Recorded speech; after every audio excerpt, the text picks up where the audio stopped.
All right, welcome back, everybody. It's the 28th of April, and the big news is we did OGIS. So, hey, everybody. Big success. We got a lot of photos, and you've got another one. Hey, Gunjan. Hey. And yeah, you've got the big group one. Can you post that to the Slack channel, or did you already? I posted it during lunch, including photos of you getting your award, because I was right up front.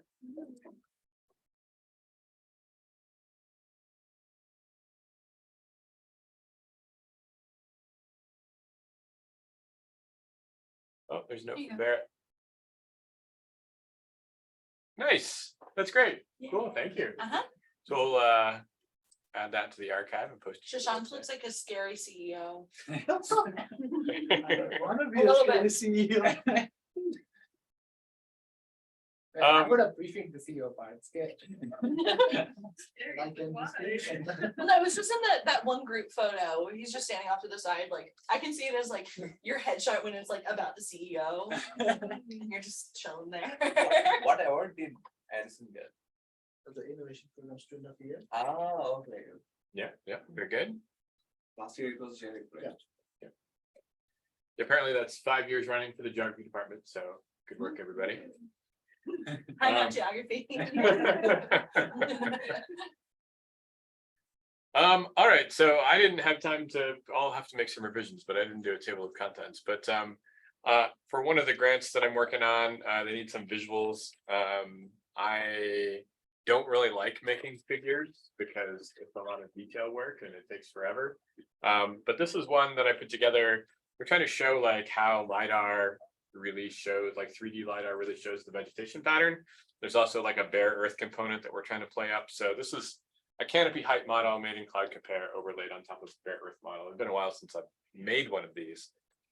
But this is just some spot in Virginia. But the nice thing is you get some good texture with different heights of the trees in there and sort of showing the density. And then this particular one has kind of, I guess they're called bulbs at the top, which I wasn't even looking for, but there it was right there.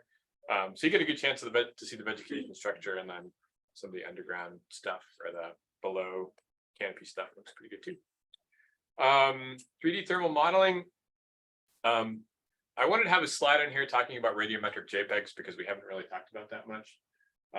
But when you take a photo with a thermal camera, sometimes you can make it write out that data as a TIFF file, in which case if it's a radiometric camera, then the actual temperature values get written out. That's not exactly true because the temperature values get written out as an integer value and then you have to rescale them. So radiometric JPEGs render a color map on top of them, which makes them look like something you can see with your eyes instead of just data. Otherwise, they just look like black TIFF files with like random junk in them. And then when you load these into Pix4D, it does the conversion to the TIFF. And the nice thing about that is like it automatically rescales it correctly. So then the TIFF files that come out of that are not the same as what the camera records, their actual temperature values. So yeah, it was kind of just playing around with this, making images. What's this about? This is like 2.5 weeks ago. I think what I was trying to do was take these like gray tone images and then apply a color map to them, and then upload those for NERF processing to Luma Labs, because Luma Labs won't operate on the raw temperature data. So what we've been doing is just uploading these radiometric JPEGs, which works. But some of the stuff with Gunjan was about, color maps. And we had found that you could actually get Pix4D to sort of run things differently if you gave it different color maps as kind of the input. So I think that's what I was after it. So I started rescaling them and applying different color maps to these things and uploading them for processing as NERFs. When I did that, I noticed that there were some really some oddball things. So one is, so this is a flight, sequential images all the way down. And then you'll notice at this point, like the whole radiometric structure changes. So I think this is one of the reasons why we're having such a hard time processing the data in Luma Labs, is because you get these like shifts where something recalibrates. Like the camera is always continuously recalibrating itself as it flies. And at some point you get this big shift in what it thinks is going on.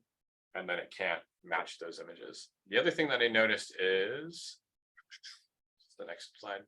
The other thing I noticed is that the 50-meter flights look way different than the 100-meter flights. So I think this is another reason why we're having such a hard time aligning the two different flights together. Ordinarily, you fly a flight with a drone, you can combine the images and it's no problem. But in this case, I think they're like different. Either it's a calibration issue or something with the height makes things different. I know there's a setting in the camera that's like how far away are you from the target. So maybe, which I know we didn't change when we flew it, and maybe we need to do that and see what happens with that. There's a lot of settings to these cameras that I don't think we yet really fully know what we're doing on that. But yeah, interesting. So yeah, why haven't these things been coming out? I think this is good reasons why they're harder than RGB. This was the image that we put together for the OGIS poster that hasn't really been talked about in lab yet, because this was just made a few days before OGIS.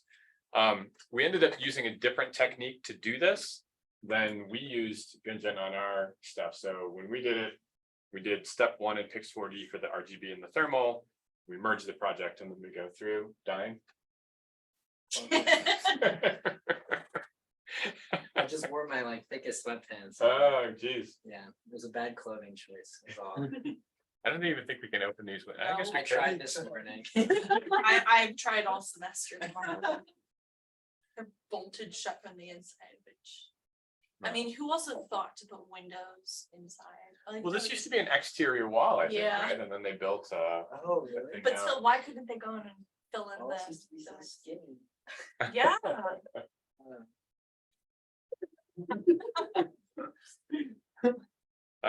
So this was a different approach. Rather than building the whole thing in Pix4D, you kind of build the RGB and the thermal separately, and then you combine them in Cloud Compare by interpolating the one cloud onto the other cloud. So I think this has a lot of advantages because you can really fine tune things. So I wrote a little bit about how we did that there and made a little YouTube video for like how that's done. So a bit of a change for how we did it when we were running ours. But the nice thing is you get these like, you know, the sides of these buildings came in really, really nicely. And this is yet with the half resolution camera. We still haven't flown it yet with the full resolution thermal cameras. We should be able to get better than that. I made this and I didn't get to present it last time. Find out I get a Spider-Man meme. I've been sort of like trying to explain like all semester, like how does resolution of a drone work? So field of view and sensor resolution and flight height are all sort of interacting with one another to like produce the overall resolution. good meme. Thank you, thank you. I started the 44. The memes. Yeah, the concept of It's one of these two. It was way before this. No, it was big. It Yeah. was. You know how I could not have. Y'all just kept it going. Then I don't blame it on us, like. But he's like, but you're like, you can't forget Bob Skins. Yeah, Oh, yeah, that was a Yeah, good one. can't forget. I still use that email account. Anytime I'm signing up for something new, Robert Bobskins is signing up. Is that like your cover account? Yeah. It was a spam email I made to try to do this like Python thing that I never got to work. Made some good progress on the deep learning Roanoke stuff. The background of this was one of the former, she wasn't really a lab member, but she was kind of geography undergrad, ended up working for the Roanoke Stormwater Division, and they were interested in categorizing impervious surface. When they have to do this, they go in by hand with aerial imagery and digitize each thing. It's like it's like a 4-month process to do this. And it's got to be tough work to do all of that and have the patience. So they have this database, and the idea was, how could we automate this process in any way? So with some of the deep learning stuff we've been doing, it was kind of an ideal scenario. So what we have is sort of a polygon layer of every impervious surface that they have in their database, a giant 3-inch raster for the whole of Roanoke. And we could just train up the model on everything that they've got and then apply it to a future year. And the idea is that they do this every 2 years. If somebody puts in a driveway or knocks down a building, then that impervious surface layer changes and they're taxed essentially based on how much impervious surface they have on their property. And so then they update the database accordingly. So the idea was, could we could we reproduce this, because this would be too complex, right? This is impossible to do for a computer this accurately, right?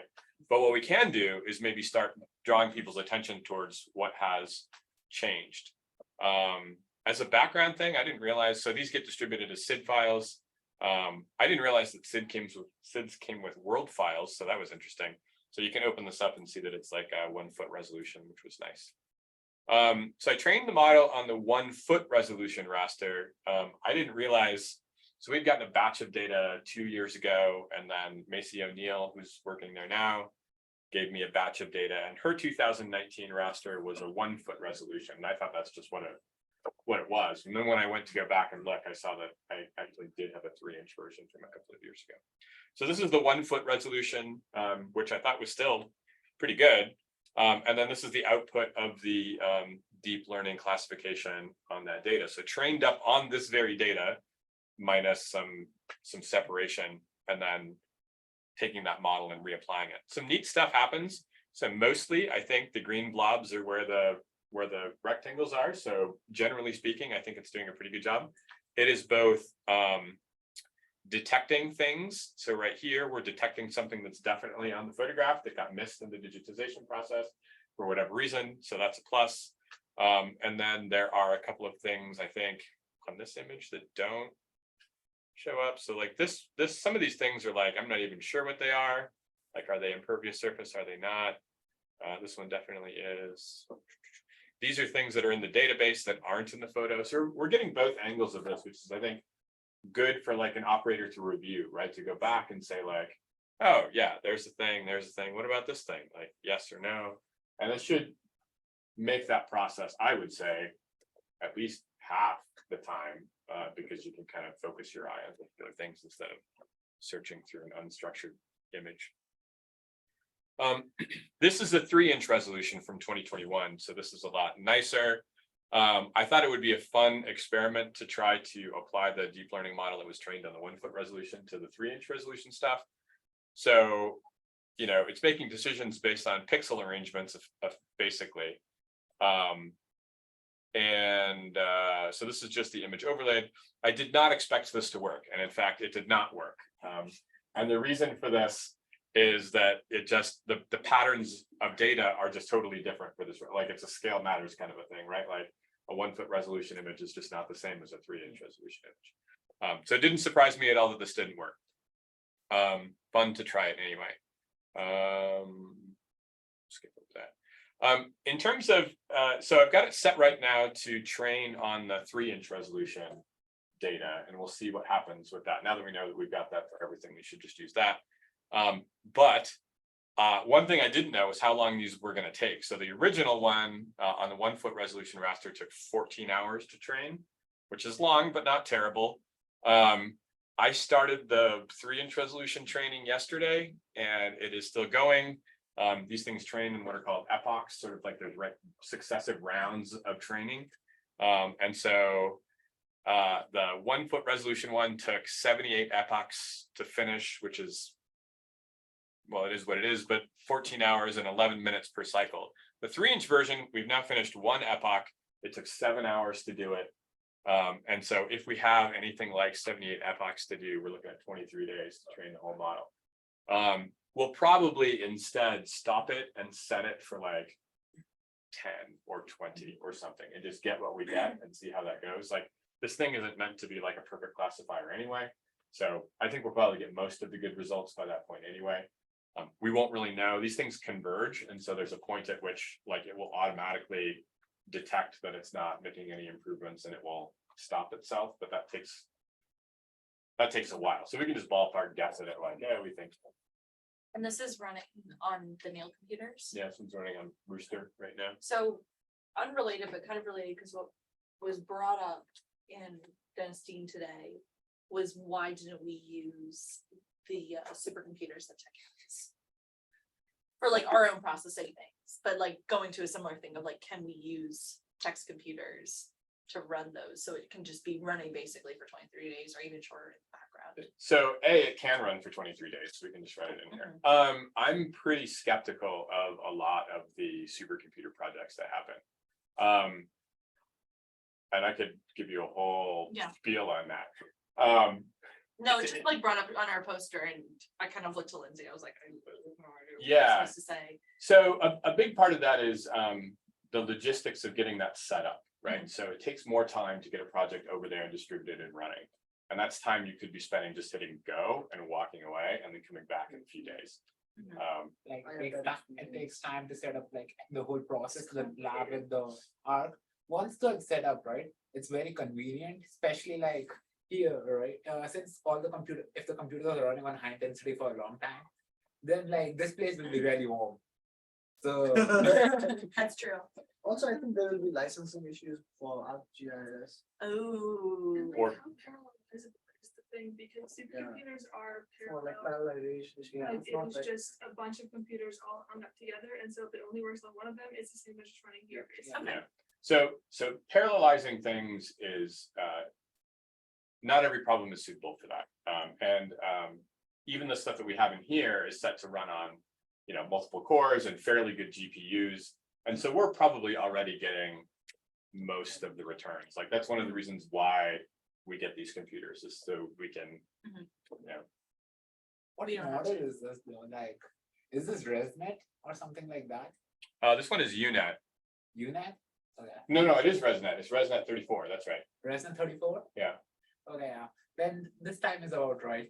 Because I remember I trained like when I was so basically I did machine learning for my research projects. I was Yes. part of the lab. So they were like, we trained it for like weeks, like 1 or 2 weeks, like I have experience. So like that was also ResNet. So ResNet take like quite some time to train. Okay. All right. Yeah, that's good to know. Yeah. You're good. So yeah, well, I'll probably stop this one.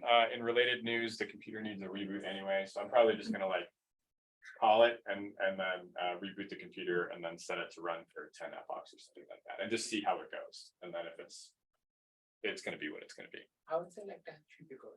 I think Like, probably. too much is not good, like too much waste of computation. Do you think 10 or 20 or what's your hunch?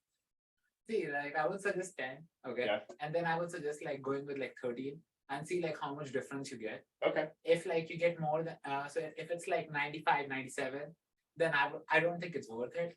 Depends on the use, right? Right. 95 and 97% accuracy is not going to make super difference. Right. But if it's like 80% and 90% difference, then I would say maybe try 15.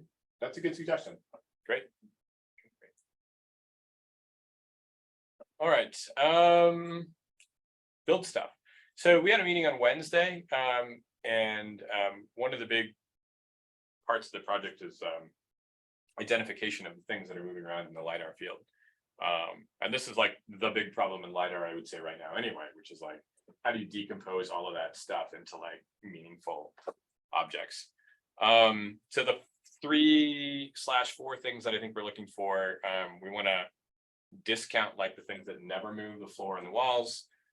We want to categorize people, we want to categorize furniture, and potentially there's like a people on furniture class that's like too hard to disentangle, but if we group it together as one thing, maybe that's an acceptable kind of a class. So we were chatting, and I thought maybe one way to approach this is to think of this as like a spectral signature problem. So in remote sensing, all of these different kinds of materials give off different wavelengths essentially. And so if you've got pine woods or grasslands or red sand pits or silty water, all of these things are going to reflect more strongly in certain wavelengths than others, and you can use that to identify what's what. So for a 3D point cloud, essentially the idea would be we could do the same thing, a little bit more like what's called waveform LiDAR, where you're getting a full pattern sort of at each return. So hopefully we could use something like instead of the wavelength, it would be like the elevation signature. in remote sensing, what we do is we bin things up. And so even though the wavelength thing is continuous, we say, well, red is between these wavelengths and blue, and then we just like stick a number for that whole band. And so the idea was we would sort of bin the elevation up in a way like we would do it with here. So we might have a red band and a green band and a blue band assigned to different sort of elevation chunks in the data. And this is all basically a way to try to condense a 3D point cloud into a 2D structure to leverage all of the good object-based processing, image-based processing techniques that we have, right? There are point cloud-based processing, but I don't know that we can do those ever fast enough. Like once per second, could we classify point clouds? Like I'm not sure. That would be tough. But images we can. Images, I think that's a scalable problem. So how can we sort of decompose a bunch of data into smaller data that then we can operate on quickly? So I binned these up like this. This was just sort of a ballpark guess.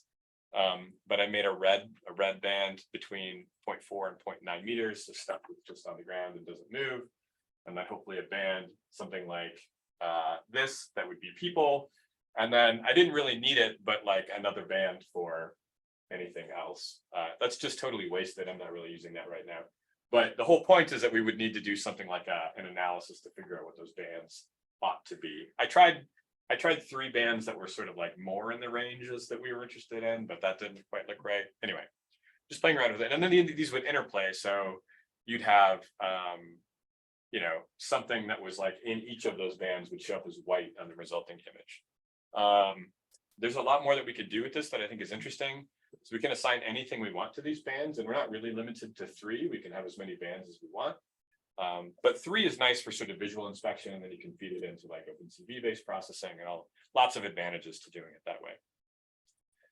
I'm just basically assigning these like a 0 or 255 values. So whether that anything is in that band or not, but we could grade that based on something like the mean or the median elevation return for that square. So we could get a bit more of a continuous response. We need to do an elevation signature analysis to sort of see. I've got just a toe in the water on that. And then one thing I'm noticing is that we definitely need to reference the heights of whatever we are against the height of the floor. So the floor height does change in the CID. There's that elevated spot, and there's like steps, and there's a ramp. So ideally we would like fold that out so that everything is sort of on the same plane. This is what that looks like. So yeah, you can see that this elevated spot shows up because it's higher, so we need to factor that out. But the people on the couch. The people on the, yeah. So hopefully, you know, that lets us get at that. I think that it's promising. And then we can feed that into, I think it maybe, I don't know if we've really tried any supervised based classification yet, have we, with OpenCV? But I think we could start there and see what happens. But it should yield some structures are going to be pretty hard, like the stairs is still really weird. I think we are getting some maybe people under there. So I think that's actually showing up okay. That's also the place where we have all of this consistent noise. Yeah, Exactly. But that looks like people. I think these are people, yeah. It's The based under stairs the have stairs. little slots. Yeah. Oh, It's based under the stairs, so people can walk there. Yeah. I think it's like a bench area. Yeah. Yeah. You don't It's sit usually- like, If you're so you underneath can the sit or lay stairs. on it.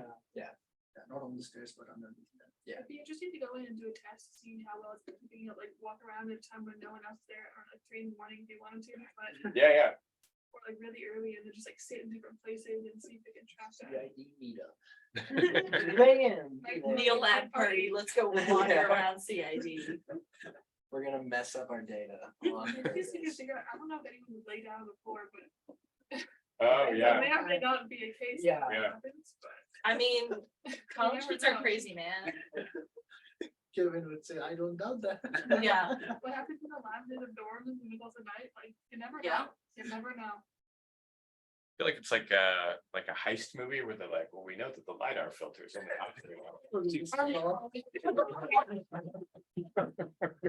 No going above 0.9 meters. Don't go above it. You 6 foot person, now you gotta crawl, and So I wanted to do sort of just a little bit of analysis, so I grabbed a frame. And I sectioned out and classified these three and a half things that we're looking for. So gray is the background, and then green is people, blue is furniture, and then red is like people using furniture. Which is pretty tricky to disentangle anyway, like they're quite messy clouds. These are pretty easy to see, but these are pretty, I don't know, I think because they've only got one sensor on them, like they aren't as fleshed out, so it's not even easy to figure that out. But this was the figure I was trying to make a better version of, so sorry, I just ran out of time. But ideally this would be overlaid nicely like that wavelength picture above. That was the inspiration above Tina. Wavelength. So that's what I was trying to make, but I just ran out of time. But you can start to see, so this would be class 2. So this was, what order did I do? This would have been people, I think. And that doesn't seem right. Maybe 3 is people. This must be people. And this is furniture. And then this is both, probably. What is the x-axis? The x-axis is height. Yeah. So what? Yeah. Sorry, this is a terrible figure. I needed like 10 more minutes to make this mess. So it should all be this way. All right, so so some progress there. A couple of quick announcements. One, Google Drive is going away. I think everybody got the email. This is a terrible event. We will have to move all of our content off. I've already started downloading every Google Drive folder that I'm attached to and putting it on Rooster for now. Move it off to like a hard drive. All of the data should be fine. I'm not too worried about that, but anything that's in a Google Doc, I think, is vulnerable to this move. So I don't know how many active Google Docs the lab has going on right now. We've got a few like to-do lists and things like that that we'll have to migrate over. But mostly we'll be okay.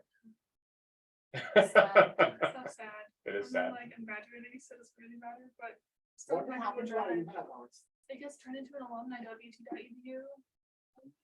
Yeah, wait, what does, so it gets, And it's being What? ported to Microsoft and it's changing the domain. So you still have, Do we have to do some form for that? Like, so should we migrate our stuff So, on? make sure you have a backup of all your stuff just in case. Yeah. Like download everything you care about, I would say.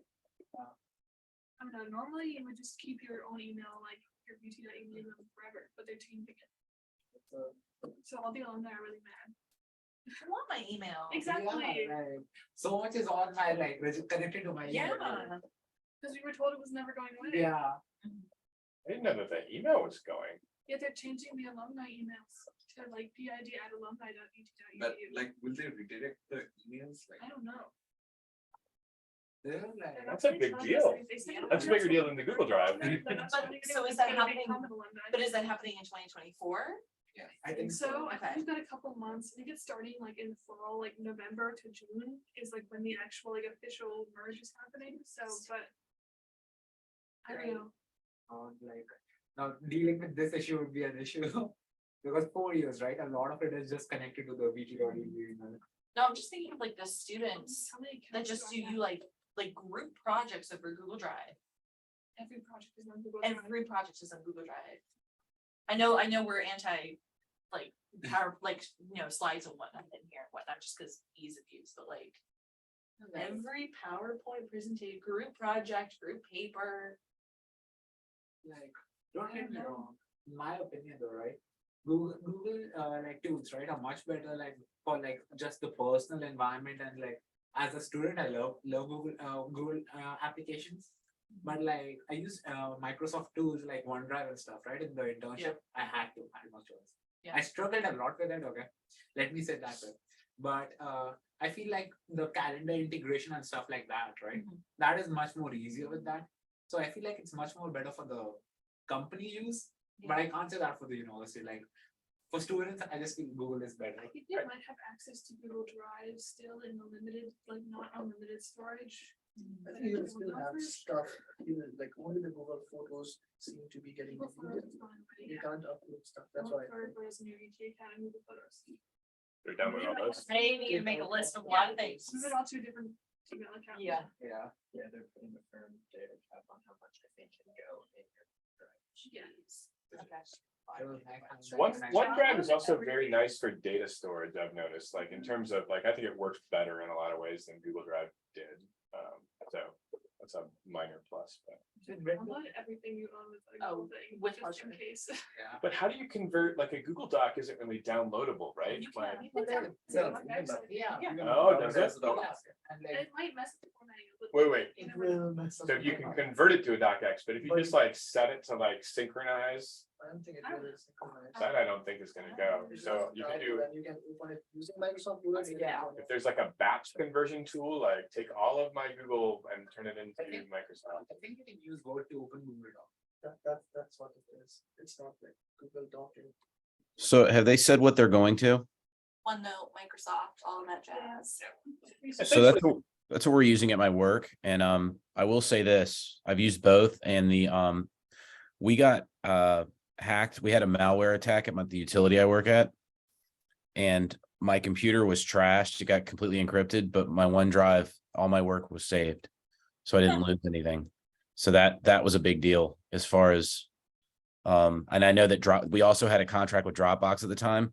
And I was managing the IT department, and that malware actually got into Dropbox and actually was causing it started encrypting things on the cloud. Oh, wow. Yeah, so OneDrive did not allow that. So I'm a person who gives Microsoft a lot of props, but in that instance, it worked. That's good to know. That's good to know. I've often wondered about the vulnerability of cloud data to those kind of attacks, so. It can happen. I think most of the computers in here need a reboot, so that's probably gonna happen. I'll push that off as long as I can, but they're starting to get pretty insistent, which is annoying in and of itself. And then the last big item is, when should we have our big party? So I was gonna propose potentially, not this weekend, because I assume you're all pretty busy yet, but the following weekend, if we did a party, and even during the week is also fine, if that is preferable. I don't really have any ones. I have one I have paper to one write before in-person. Friday, I've the just- fifth, I- and otherwise. I'm- Take them, everything's due Friday. Is next weekend graduation weekend? Nope, one more. No, So, 13. so today, 2 weeks from today will be the university commencement. Okay. CNRE is 13 days, So not then. not then. Yeah. So not the 13th. Definitely not the third, not the, 13th is like. or sorry, the 12th. It's 13 days out on the Uh, 11th. I mean, as long as they don't have it during either the CNRE graduation or the second College of Engineering graduation, then like, Or the graduate comes. yeah. Not- Any of How those soon three do you colors, guys- Do you wanna do it like during finals week then? I'm fine doing it during finals. Yeah. week. Oh, really? Like, I would say, I think I what think would happen is it's I that, don't, I'm having a lot of fun with my finals this So year. like the 6th? like, I'm yeah, gonna graduate nonetheless, so. All right, let's do the 6th. what are we doing? Is that all right? Do you guess a think so. tournament? GeoGuessr. GeoGuessr Oh, that's a great tournament. idea. Yeah. Geoguessr tournament. Practice.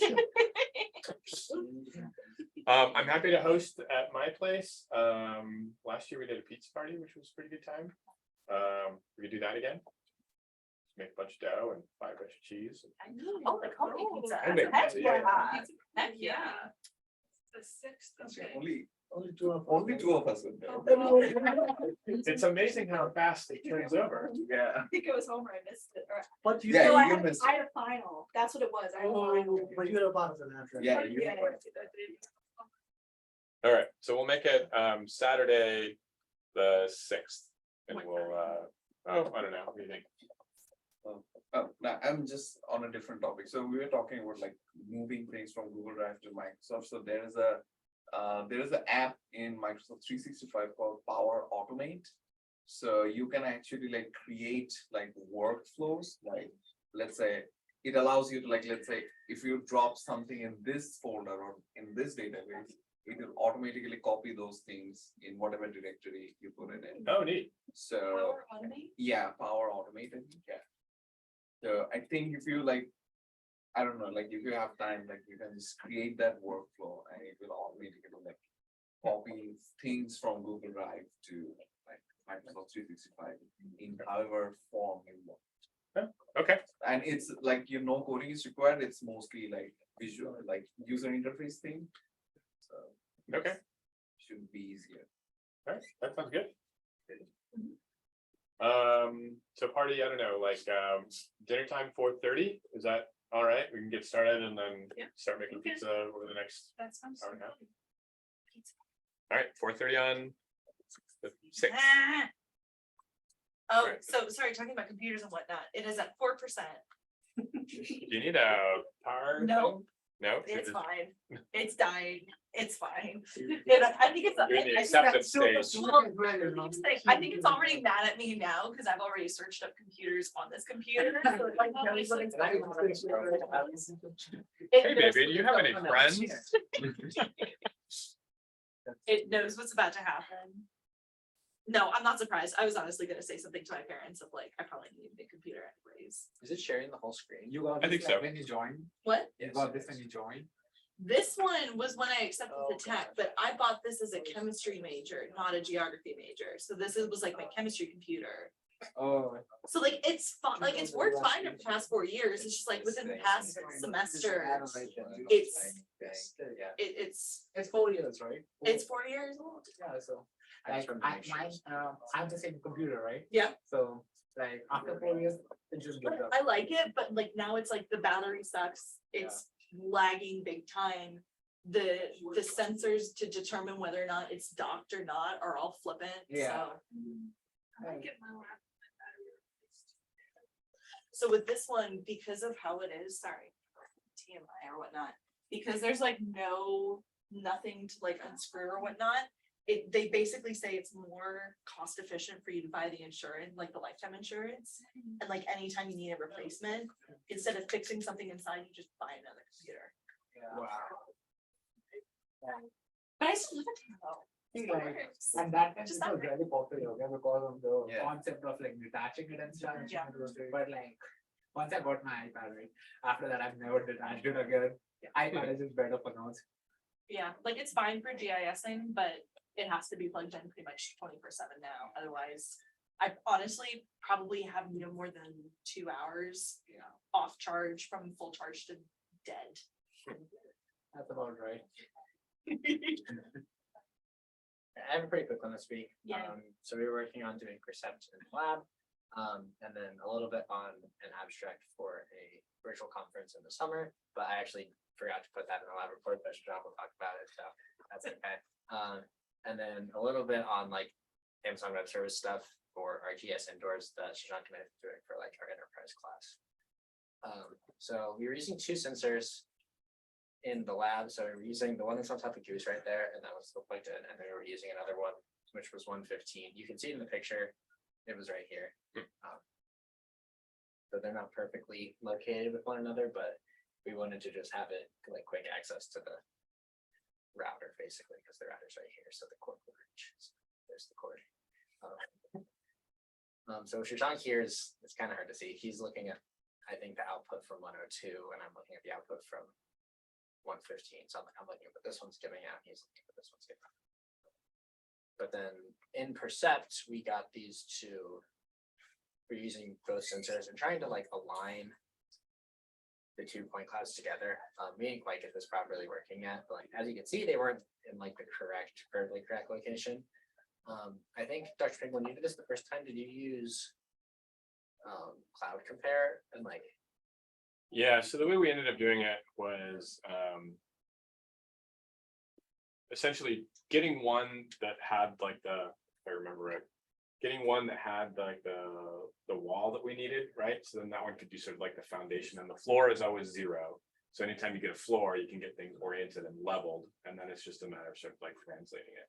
So you do that in Cloud Compare, but then you basically have to hack into the binary file that gets made when you do this, and then just like slide in the right numbers to where they're supposed to be. I know we decided on this like corner spot right there, where 0, 0. That's the 0, 0, 0 is the bottom. Little ball cut out. So the viewers kind of messed around with some of the parameters to like look at how how this was changing, like what it was actually detecting. I guess that's in the next. I don't know where those pictures went. I had a couple pictures. Maybe you have them. with the, we're like actually changing like the. Yeah, I think I took one. Yeah, so there's that. And then for indoors, our like goal is to build, I guess this is kind of like our reach goal, building us base deployment on ArcGIS Enterprise that will then host ArcGIS indoors. And then with that, we want to have like at least some sort of quickly updatable stream of like taking Percept data from either the CID or in here. But like basically that can display like the active movement tracks within the space to like, as they're like coming in. I would be like, here's where the tracks are, and like here's where the people are moving. Kind of have more of like a live, quickly updatable kind of thing attached to the floor plan. So currently we're working on building the base deployment. So using CloudFormation on Amazon Web Services. We were running into these like weight condition issues, which I think is actually, it's not actually like this weight condition issue. I think it's an issue somewhere else that just after 4 hours of it trying to run says this isn't going to work, and then it says the weight condition failed. So Seth is working on a fix for this at the moment, and I'm currently running another update, making a new stack to see if we can get it to work.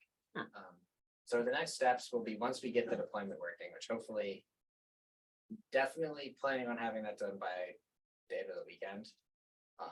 It should only take a couple hours if it works properly, but every time it fails, it's like you have to wait for it to say that it fails, because you don't, yeah, so it takes 4 hours to say, okay, it took too long and it still didn't work, so it failed. So that 4 hour time period is difficult because you can only do it so many times. So we're on like trial 6 or 7 now. So the next steps will be, once that is up, setting up MQTT, which then can like connect it to Percept, has like an MQTT output option. So then like those two should be able to talk to each other, and then like doing this other like GeoEvent server and things and stuff like that. So like, here was the stack. It was updating. I killed this update because it just was not working. So I killed that one and I made a new one, and the new one is currently in creation. So we'll see how that goes. And then goals for next week are hopefully syncing Percept with the enterprise deployment, and then working on some of like the more of the noise classification with the actual Percept data stuff.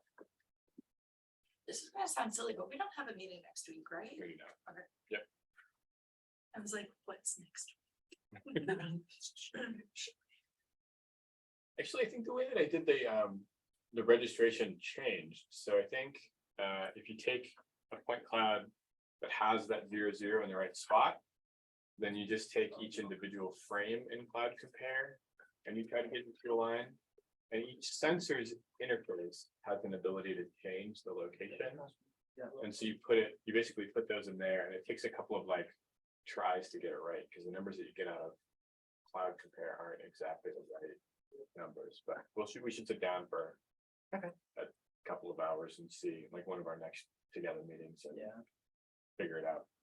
We'll also have to, well, if we're gonna do it here, put them in a little bit more permanent. A permanent location, so we don't have to do it over and over again. Yeah, it's pretty tedious. So doing it twice is not a big deal because we learn, but yeah. Okay. My presentation is almost the same as Addison's presentation. I just got like more pictures of the perception. So for aligning the point clouds, there were like a couple of options. The semi-automated registration was one, but I'm not sure if we tried the marker point method last time.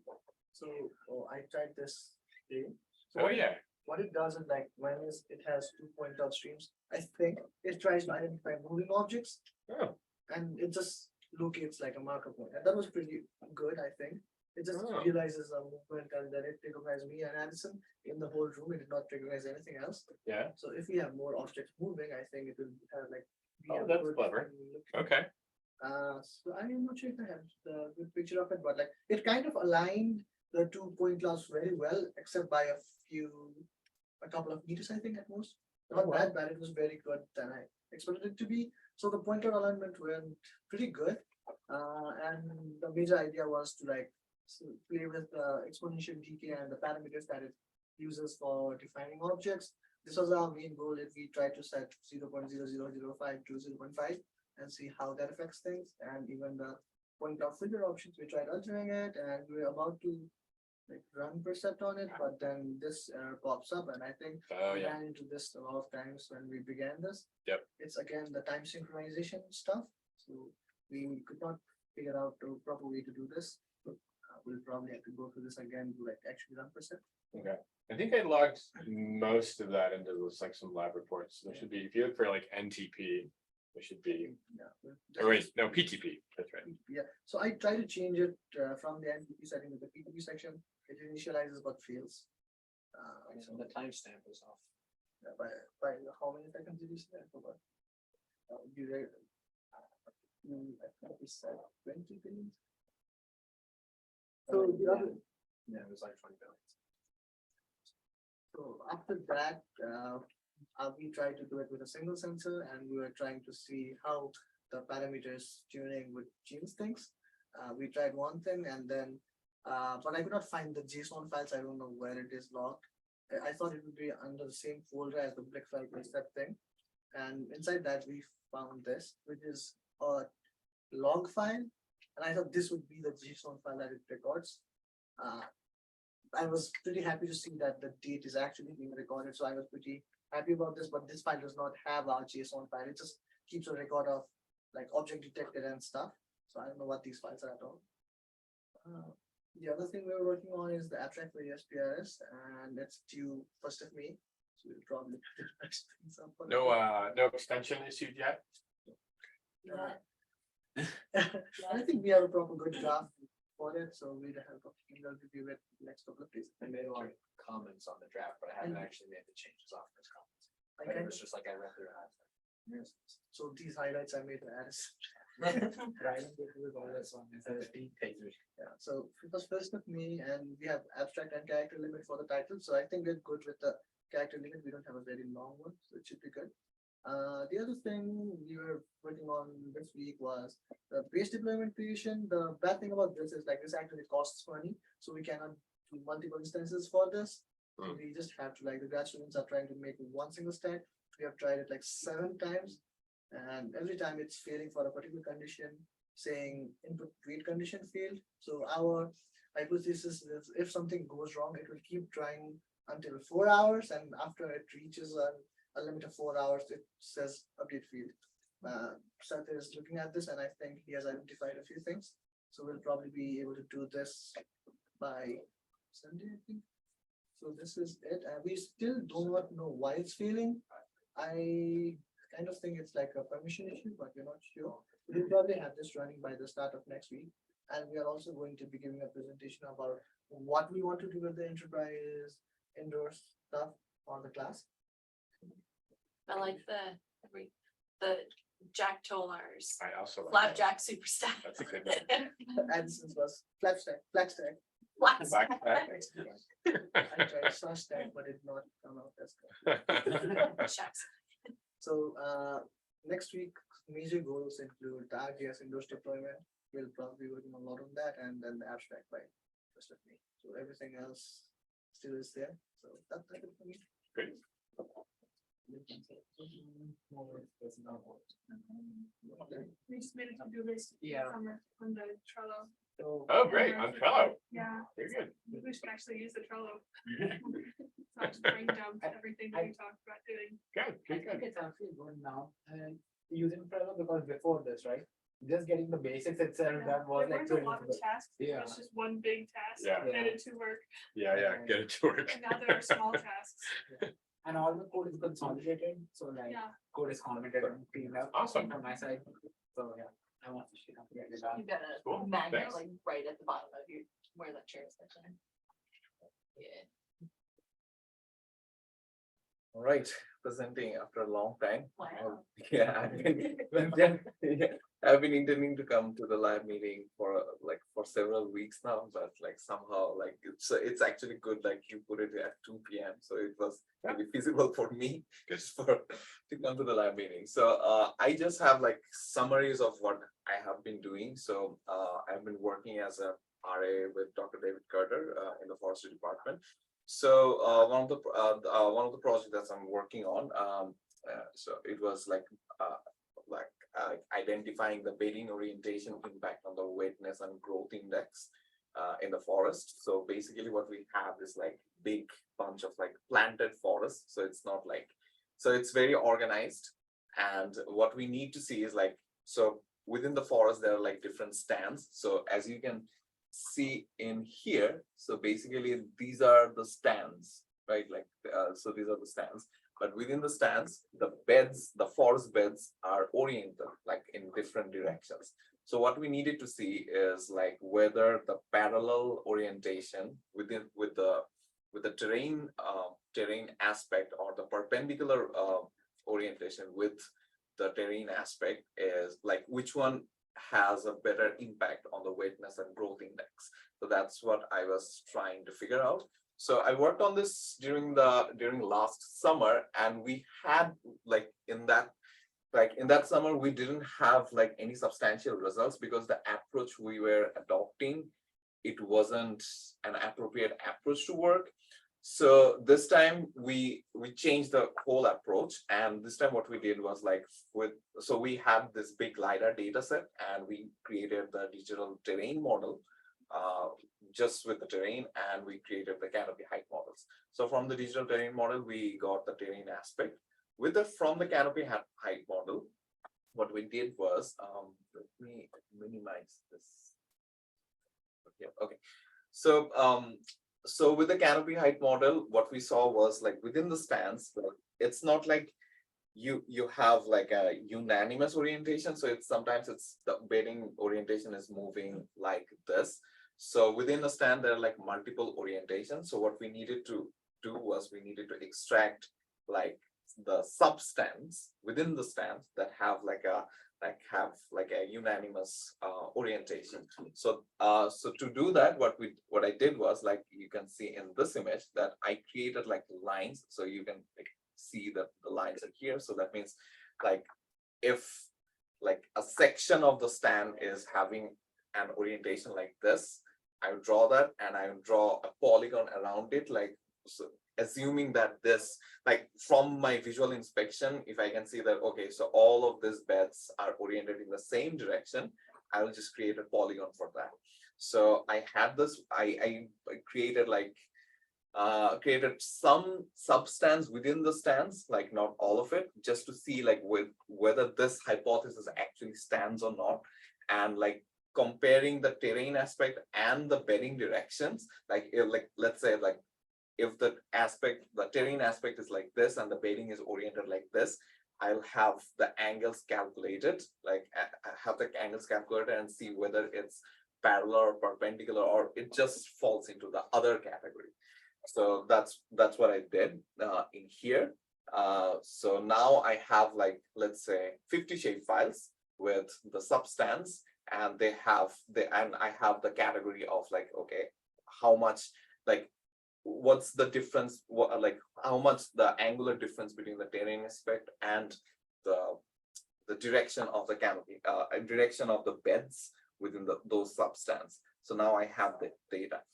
So now to see the impact on the wetness and growth index, what I did was like, I now have the shape files. I put it into Google Earth Engine, and I extracted the NDVI and the NDWI values. So NDWI is the normalized difference water index. And I did a time series analysis of like from 1986 to 2018.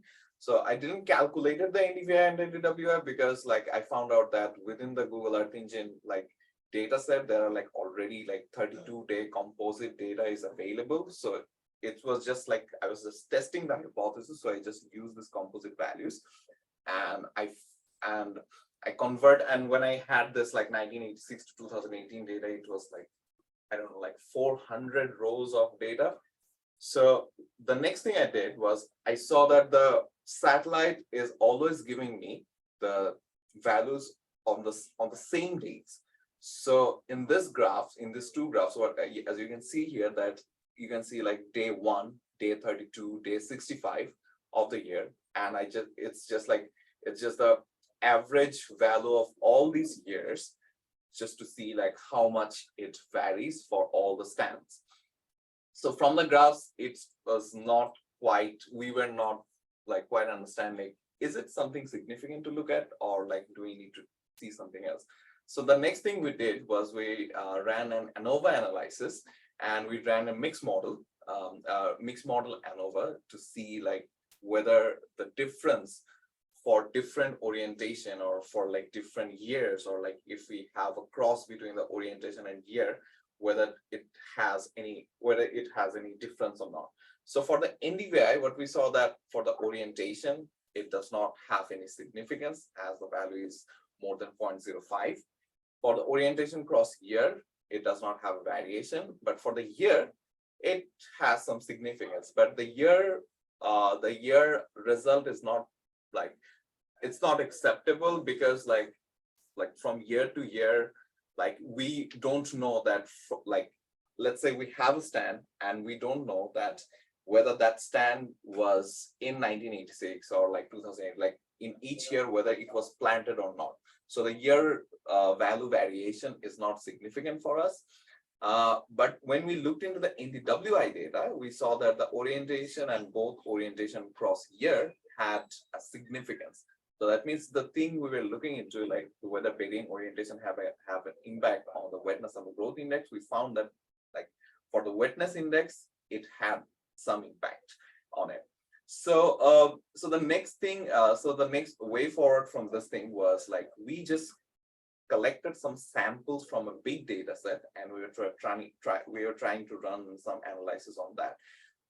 What about all the data set? Like is the sample is actually telling the whole story for the whole forest land, because the forest land is huge. It's in Texas and it's huge, and it just took like 50 samples of it, and those samples are not too big. So we need to find a way to identify the beds from the LiDAR data and also find the orientation of it, so that I can run this second whole step to see whether there is any impact on the wetness of the growth index. So that's where the deep learning in ArcGIS Pro comes in, where and also like we didn't find any example of identifying tree beds and their orientation in the literature. So what we did found was like identifying like individual trees or individual tree crowns. There are like there are already developed Python packages for that. You can just like run it. It will give you the individual trees, or like if you want like in a voxel format, it will give it. But we couldn't find anything that would identify the tree rows or the tree beds.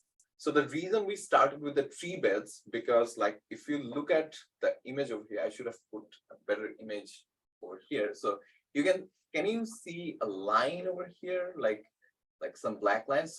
So basically these are beds. So within the beds, there are like 3 or 4 trees in there. So they're all like together, and then there's a gap, and then there's like another bed. So identifying tree beds was easier than identifying the tree rows, because as they're like all like very closely situated together, it's kind of visually, because you need a training data set for the deep learning process, and it's kind of hard to identify the tree rows. So we started with the tree beds.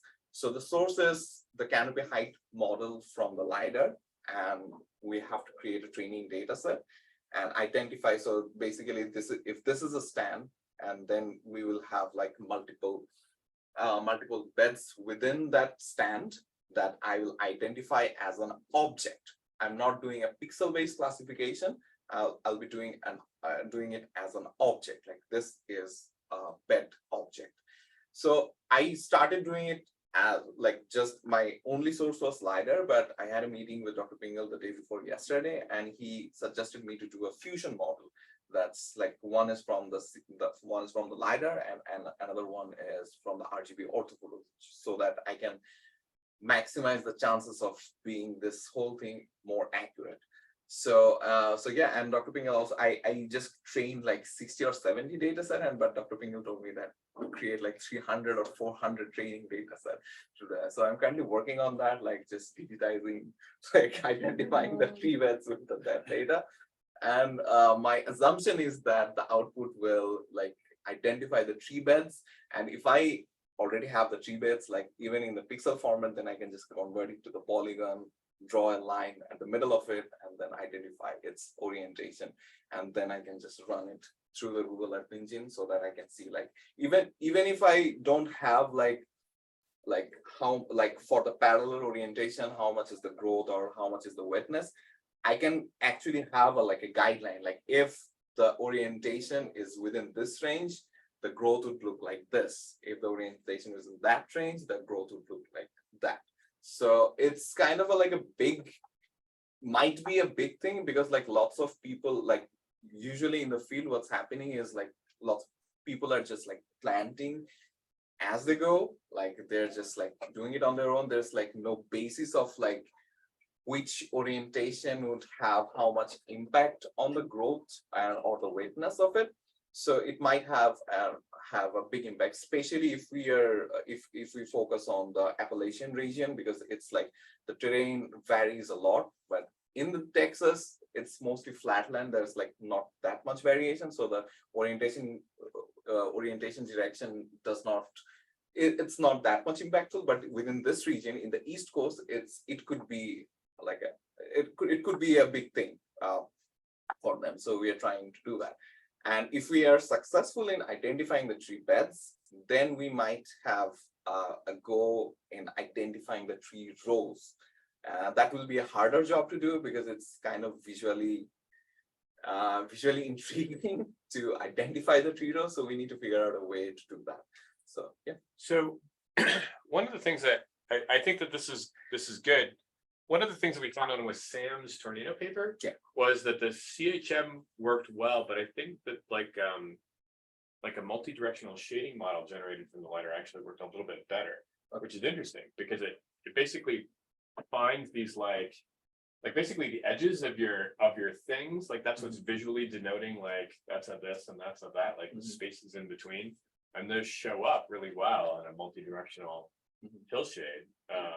And the nice thing about that is that's essentially just like a grayscale layer that just like slips right in as like a band, right? So you've already got like an RGB, and then you just like put in the grayscale value for your multi-directional shading, and now you've got a 4-band image that just like works really well with this stuff without a lot of extra processing. So just an idea. Yeah. But, so the thing is, like, I tried with that. Oh, But really? the problem, but the thing, like I was actually confused about that. So let's say this whole thing is a tree bed, right?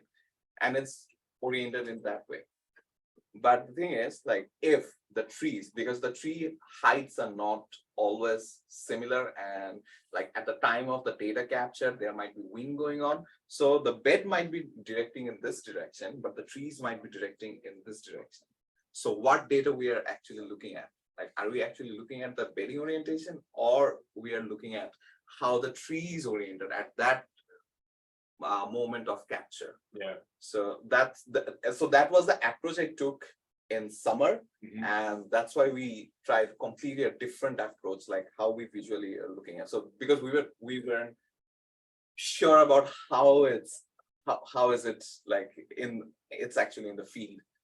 So that's a question we need to answer. Yeah, but I'm still not sure. It could work, it could not work, because in my mind, like that, because I was actually looking at Sam's paper and like seeing Sam's image, because trees could be just like, it might be just wind going on, like it's the bed is going that direction, the tree might be in Is this it direction. by enough? I mean, is there enough deflection that it shows up? Like, so one of the differences that I found out was like when I manually did those things, like I can see that the tree bed is orienting this way, and I have an angle for that specific line.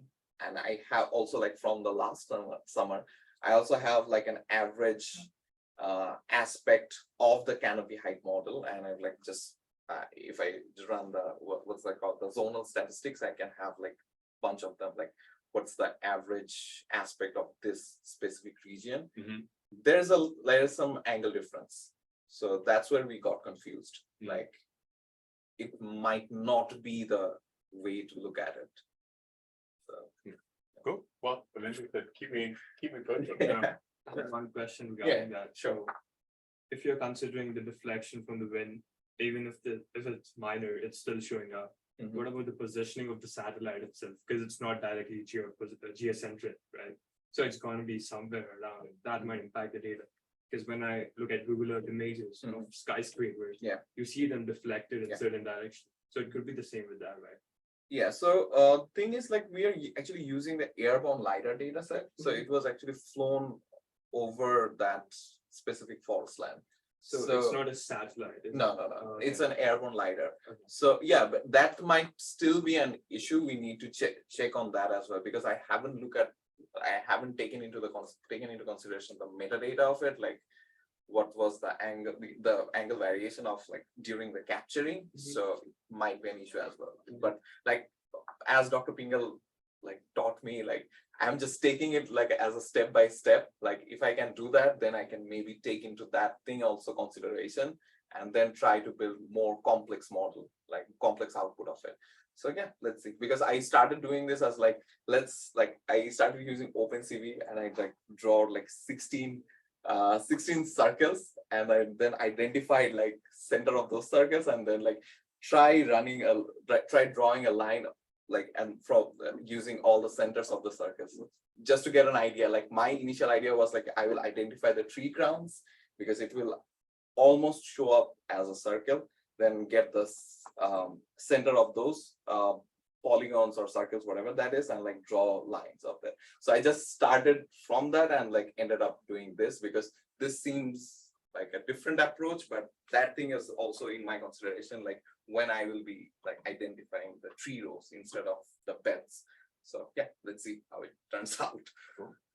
So, yeah, the next thing I wanted to show is like I developed a concept framework for like a high resolution, large scale urban heat map. So one of the questions that I had after my thesis defense was like, I was using like high resolution, high resolution small scale map, and then lower resolution large scale map, like a large scale map. So we didn't consider like it could be a limitation of the study. Like what about like you have like high resolution large scale map, and like consider all the color maps, like source all the variations of that. So because I had intentions of doing a PhD, so this was one of the things that I kind of had an idea like developed. Like it's a concept framework. There must be some error of it. So what it tells us, like how we build. Okay. Who is it? Okay, so one of the things I was thinking about, like how about we create like high resolution, large scale urban heat map using the thermal drone image that we already have in the lab. Like how can we do that? So initially it was like, okay, so let's just fly the drone in like because we can't fly the drone in the whole city. Let's just find some spots, fly the drone over there, and maybe use kriging or any extrapolation to create the map of the whole city. But the problem was like, let's say we are not like, we have to consider the land cover variations. Like we definitely have to capture like all the land covers within that city. The next thing is that if we just do the extrapolation for the whole city, it's just like considering the land surface variation and the temperature of that specific land cover. So how about there could be some other issues as well, which we are not seeing. So that's where all of this variation comes in, which we can, all of these variables come in, where we can like get an idea for the whole city. Like one of the things was like impervious area index, which can be derived, like actually like most of them can be derived from like satellite image, like the NDVI, the NWI, the temporal trend of the land surface temperature, and also like temporal trend of the air temperature, the elevation values, and the building heights. So if we all take this into consideration and like try to fit in a regression model to see the pattern, and also like identify to see like which of these variables are actually important for predicting the land surface temperature for future, let's say after 5 years or 10 years, like how would that look like? So the data source, like one of the major data source will be like thermal drone image. The second data source for all of these variables will be like, most of these variables would be satellite imagery. for the elevation and the building heights, it should be LiDAR data, and for the air temperature temporal trend, we can use the Prism data. So we can run a random forest model to predict the future UHI effect, the urban heat island effect. And one of the strategy that I formulated was like for the drone data collection process was like let's say we have to do like a reconnaissance of the study area. Let's say if we have Blacksburg, then identify the land cover types within Blacksburg, and also like we using ArcGIS, we can just like create random points and like also we can make sure that each land cover type is covered. Like identify area, because like when we are identifying the areas, we also need to consider like whether we can fly the drones in those areas or not. So that's why that thing is the FAA regulations also comes into consideration. The third thing is like create random points within the phone area, and then we will have like get an extrapolation to get a citywide extent. But that's not the only source, and this is where all of these variables come in to run a random forest model to predict the future patterns. And also like what can we do with it? So we can actually see relationships with SVI is social vulnerability index.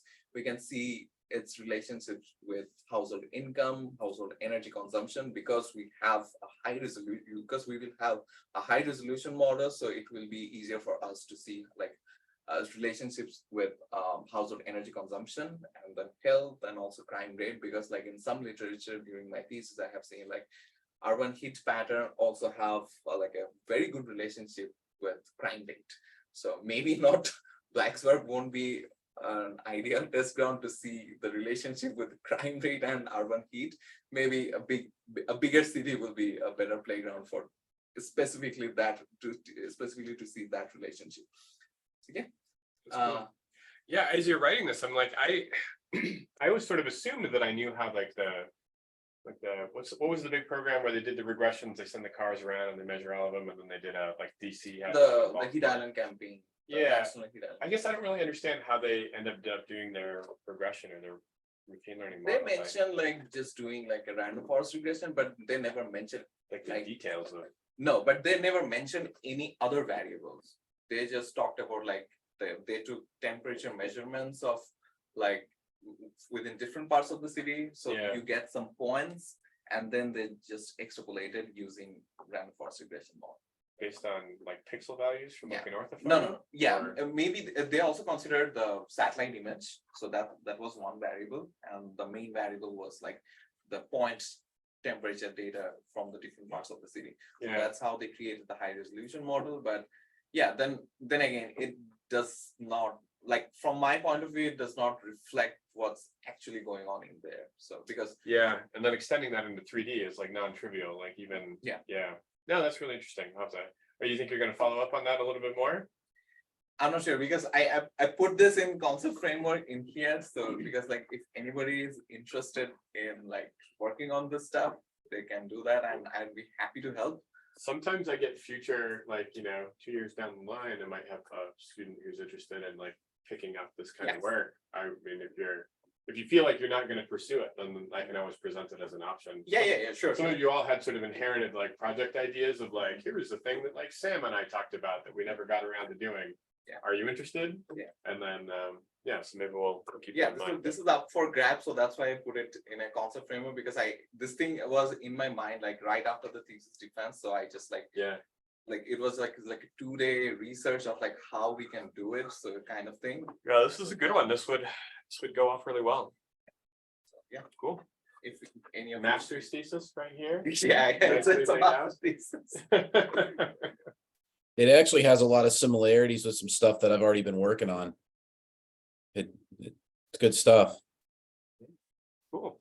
You guys haven't met. Have you met Clay yet? Maybe not. Oh, Plays the voice. there's the this is my voice at the moment.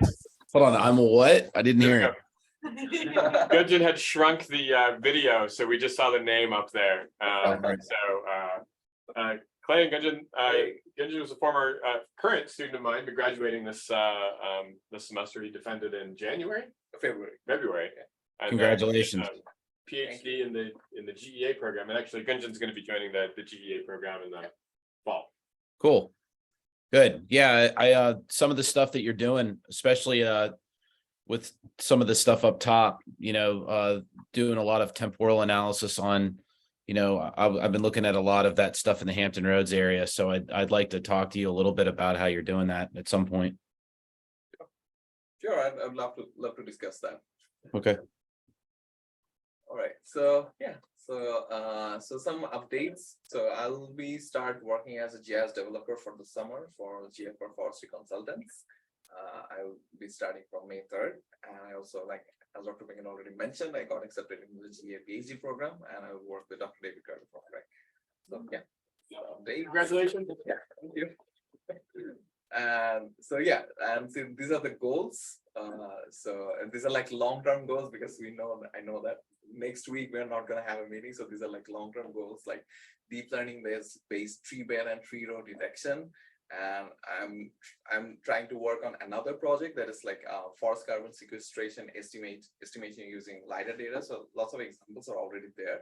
And also like applying machine learning techniques using remote sensing data to estimate the forest carbon and soil carbon sequestration. So I'm doing this for a project back in Bangladesh, for a company. They are trying to launch like a carbon credits kind of thing. So I'm trying to develop their product, because the reason I'm considering the machine learning techniques using remote sensing data because we're trying to minimize the cost. Because like for the LiDAR data, because like within US, we can get like, even if you don't fly it, you still have the LiDAR data. But in Bangladesh, if you want to have some LiDAR data, you have to fly it and then get the LiDAR data. So we're trying to minimize the cost and trying to figure out a way to like have a cost-effective product for it. And the last thing is like pretty stand-specific growth and yield by applying machine learning techniques using airborne LiDAR data. So this might be just one of the papers of my PhD thesis. I'm just putting it here for a long-term goal. So yeah, that's it from my side. Wow, thanks. That's good. Good percent. How many slides do you have again? I have to head out like a little after. Like 17, 15. Then I may just have to. You're gonna say our goodbyes now? Give her No, 2 minutes? because it's gonna be I have to be there at 3:45 just down the hill. Okay. So if I'm out of here by like 3:40, it'll be okay. I'm not saying go fast, I just may have to excuse myself earlier.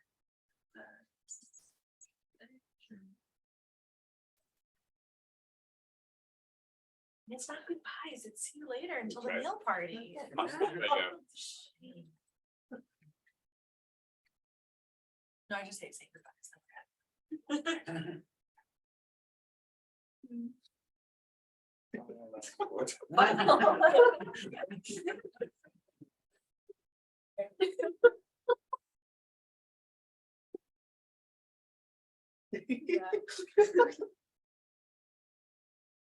I didn't know what day it was.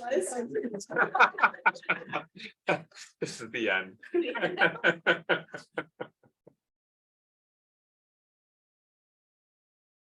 So to start out, did a lot of researching the different ways that we could do. That was how we started off. We really looked at like different maybe getting controllers versus getting other drones for this project. And then in the end, we ended up purchasing the FLIR 1 and the FLIR View Pro R as a part of the research that I did this semester. So one of the first things that I did was working with Microsoft ICE. This was the top one was from a video, and they're both from the video. The top one was the whole video. The bottom image was from I extracted like every 10th, and it turned out a lot better. And then one of the things that another early, just kind of exploring options was checking out the Phantom from the drone park and seeing if we could potentially attach one of our cameras to this and checking it out. But that we found out later that was not an option. I forgot all about the Airwolf drone. Maybe we could put a little Airwolf on when we get together. I remember when we wanted Jared, and it was like, yeah, no, you can't fly this. No. No, cause it failed before it even like. It failed its lifted. pre-check. Yeah, it failed its pre-check. Or no, it lifted and then it went and like just It drifted. crashed. No, it didn't crash. Oh, no, it No, did it crash. It crashed. It crashed, but we weren't flying. No. Oh, no, that's it good. crashed. No. Just walk away. My Yeah, one of the workers that was there with us, she had like lifted, had done like its pre-flight, it lifted off and then it crashed. Wow. So it's like, well, that's not an option. And then a lot of the other things that I was doing this semester was working with the Emlyn Reach. Early processes of learning this was just doing the VT manhole covers. I did that for a little over a week of collecting points with that. And then the final thing that I had done for myself to kind of check to see how accurate I could get it was I went out to the duck pond and I collected like 4 of the ground control points that are already there and then compared it with previous data that was already there. And I was, for each of them, I was between 2 to 4 centimeters away, so it was relatively accurate. And then the other exploration that I had this semester was going through base map sources and then comparing it with the different visualization apps, I guess. Looking at Arc Pro versus Q. And I mean, it was varied results. Bing with Arc turned out to be the method that we went with, but it was very accurate. This was interesting to look at. And as a side note, enabled Bing imagery for the whole campus so that everybody has access to Bing imagery as space map. So that's a nice Yeah. hidden benefit. And then this was, this is just looking at the different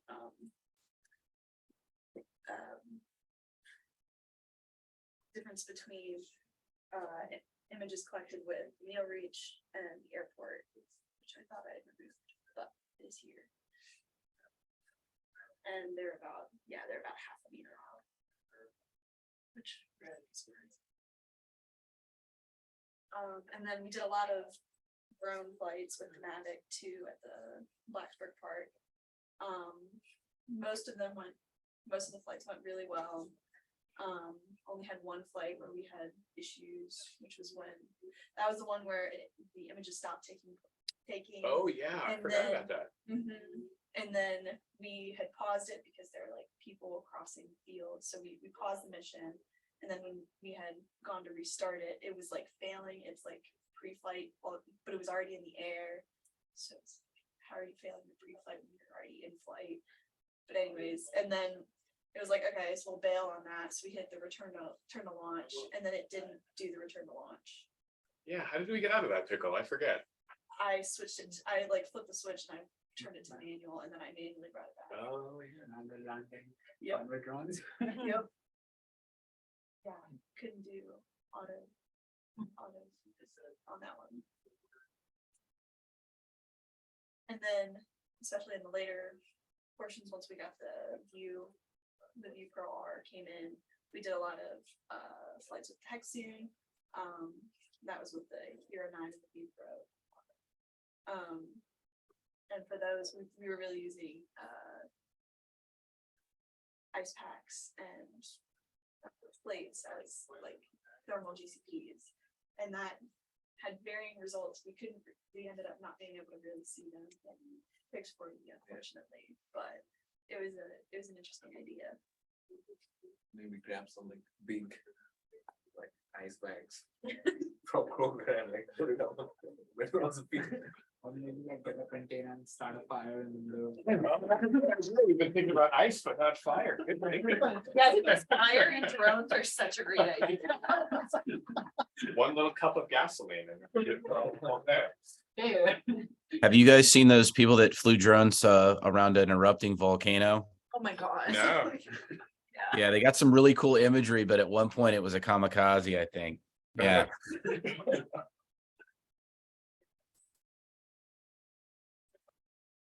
And then the other thing that we were also looking at, this is also just looking at the difference between the Neo Reach and the airport, which I think after this, we just switched to using the Neo Reach only. Because it was looking at the difference between of the different home plates with the 4 different flights that we had done. 2 of them were with the airport. They're getting corrections from the airport, while the other 2 were from Neo Reach. The lowest one on this, on the right, is actually 2 of them, and then they're both from Neo Reach. And while the other 2 on the top are from the airport, so the airport within itself had variability. That is wild. I can't believe that happened. Yeah, That was weird. Neo Reach is very consistent. Thank you. Then the other thing that we were looking at was the difference in having GCPs versus not having GCPs and comparing it versus how many do we need. So the top image is, we are comparing the difference between having 8 GCPs and having 5, which within our study area, there really wasn't a difference between having 5 versus 8. Meanwhile, if you look at the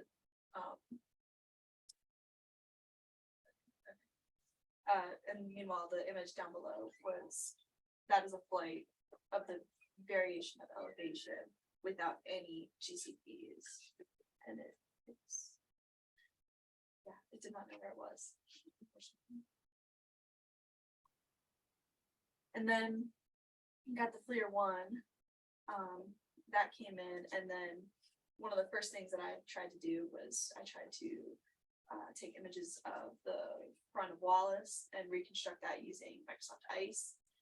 This is the end of Microsoft Ice saga because we never use it again. Because it was such a poor reconstruction, but also, as we found out later, it was a limitation of that camera. That's not true. Necessarily. Yeah, we didn't know that at the time, but yeah, that's. No, but I would be interested to see about a reconstruction using the View or the Duo and see if they were different, but I think really just a limitation of the tool or limitation of the camera. Yeah. Yeah, and then the other thing that I did, real play, was then I created the time lapse outside of my house. I took an image outside of my house once every hour on the hour for 12 hours, and it turned out pretty cool. Yeah.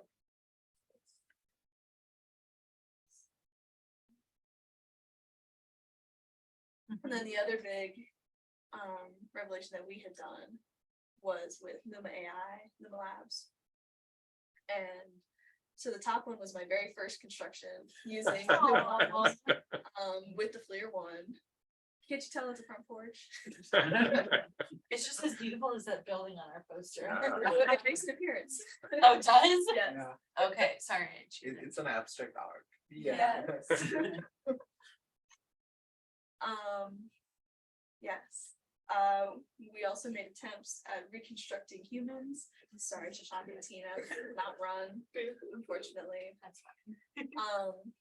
And then the bottom image was from, that was one of the thermal flights that we had done that I ran through Luma Labs, and it ran. And so this is that image from, which is really cool.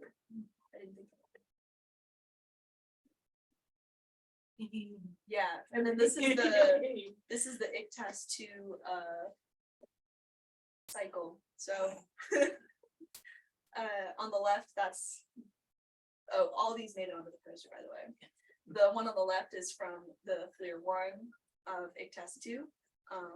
Yep, that's a building. We had fun for 2 days telling people that was a building. And then the middle one, that was the View Pro R, which it turned out fine, but not as well as the Duo Pro R, which was all the way on the right. And then just comparing across the bottom, those are the 3 3 images compared side by side of the differences between the cameras. It's really cool. That's the end. Very good. Yeah. Quite a semester. A lot accomplished. Yes, good. Good work. Oh, was there one more slide? Oh, yep, but you were, We talked about that already. we talked. All right, very good. All right, remote crowd, anything from, oh, sorry. Anything from you guys? I'm working with Dr. Schurzai over in the geosciences department. We're processing. He's stepping me through how to do the process in MATLAB, and he's got it on a supercomputer. So what kind of cracked me up was what you were talking about earlier. The thing that's kind of cool about the resources that he has is that when he started looking at the system, how it was processing the data, and then we could adjust some of the resources to handle it. But we're going to get sub-millimeter accuracy, he thinks, from 2015 to now. So about 8 years worth of imagery. And we're going to we're looking at the ground movement, the land subsidence over that time period around the Nansemond treatment plant area where we've been injecting. So we're doing starting in about 2018, we started 1 million gallons a day. And in another year or two, we're going to go up to about 30. So it's just being able to come up with a process so that we can measure this stuff. And he feels pretty confident that even with the commercially available satellite imagery, the Sentinel stuff that we've downloaded, that it's going to show some results of what's going on. I also I used R and created a Quarto page, like a report that shows all the extensometer data. So there's an extensometer at the Franklin paper mill, and it measures the movement of the earth, but only in one little spot, but it's extremely accurate. And when the paper mill shut down in 2008, and when it shut down, the groundwater recharged so much that it actually bent the bar on the actual instrument. Oh, wow. Yeah, the USGS actually gave us the bar. So like a guy that I work with, a hydrogeologist, has the bar that's bent. I did Suffolk, and there was one at Nansemond. So I've done those 3 extensometers, and I want to see if the trend, so over that time period, if there's a correlation between what we're seeing in the imagery and what we're seeing at that extensometer, seeing if it's either goes up or down based off of anything that's going on in the environment, whether it was the shutting down of the paper mill or us injecting 1 million gallons of treated wastewater each day into the aquifer. But that's all I've got. It's just a lot of kind of babysitting, running a process, putting breakpoints in the data, running it, checking the imagery to make sure that it's gotten to the right point, and then going to the next step. Yeah. Cool. Sounds great. Cool. Well, I'm glad you were able to join us all semester, Clay, and thanks everybody for a wonderful semester and a wonderful year. And Thank you. Thank you for including me, and I'm sorry you're leaving. I'm sorry to be leaving. This was a good time. I'm gonna miss everybody. But we'll see all of you again on Saturday at 4:30. If you got shirts, don't forget to grab the shirts before you walk out. All right. See everybody. Bye. Thank you.